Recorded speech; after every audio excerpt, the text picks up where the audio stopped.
introduced this car last year. I have made many apologies regarding the delay in bringing content to the channel. That initial video netted us a decent number of subscribers, so if you are still with us, I want to thank you for hanging in there. Now, this is my ZHP. I have made numerous apologies, and we are over those apologies because if you have been watching, we have done a tremendous amount of work on this car recently. Now, it is getting ready to go back to storage next week, so before we do that, I wanted to give you a walk around, give you a little bit of where we're at with it, where we're going with it, and then lastly, what we have accomplished. We are gonna start in the interior, and one of the things when we bought the car, the steering wheel covered in the Alcantara that most of the ZHPs are covered in was pretty tattered. I made some solid attempts to clean it up, and I actually made it worse. We ended up going with Redline Goods steering wheel recover kit, of course, in the factory correct Alcantara.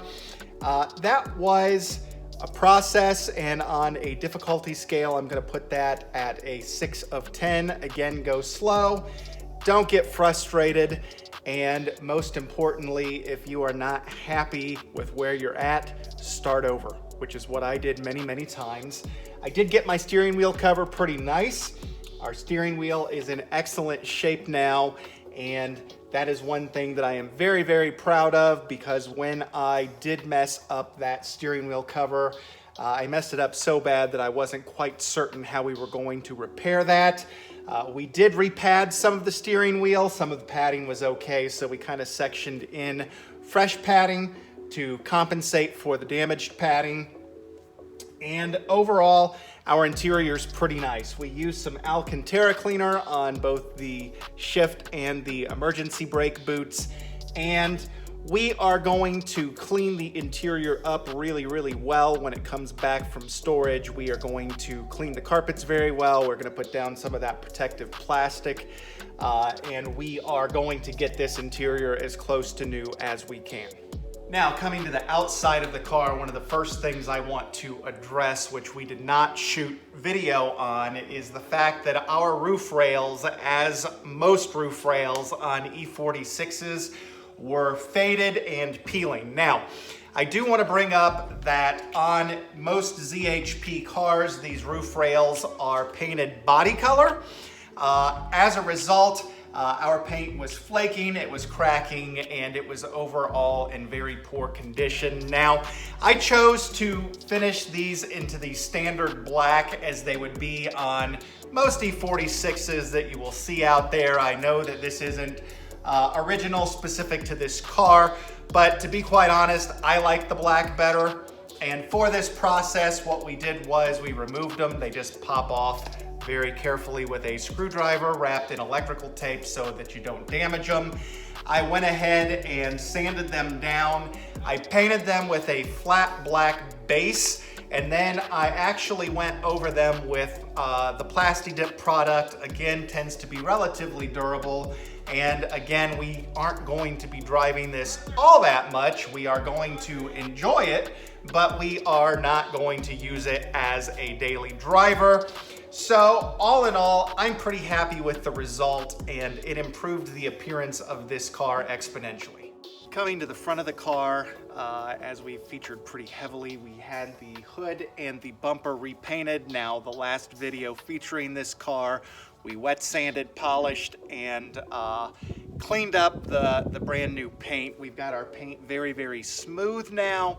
One of the other things that I want to point out is that we did use Rust-Oleum's trim paint, and in addition to using that trim paint, which has made our trim look very, very nice, we went ahead and we ordered a license plate delete for the front. Now, this state does not require a front license plate, and this car had the giant block hanging out front. This license plate delete does give the car an overall cleaner look, and as a result of that, I'm pretty happy. Coming to the back of the car, we did make that repair. Again, we featured that in a video prior to the wet sand and polish. That metal back there was crimped pretty bad. We tried to pull what of it we could out with our stud gun. Unfortunately, we weren't able to pull much of it out because it was pinched so very tightly. So we had to fill that in. Again, the repair's not perfect, but it is much, much better than what it was. No longer draws the eye, and as a result, again, I'm pretty content with it. So where does that leave us? Well, we've still got our sagging headliner to attack. We've got our wheels that really are in need of a refinish.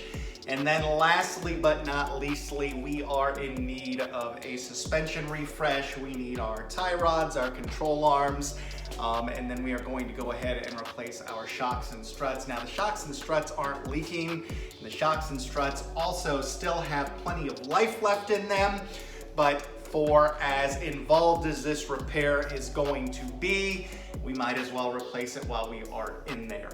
Now, as you can imagine, all of this costs money, and up to this point, I have been paying for all of these things out of pocket.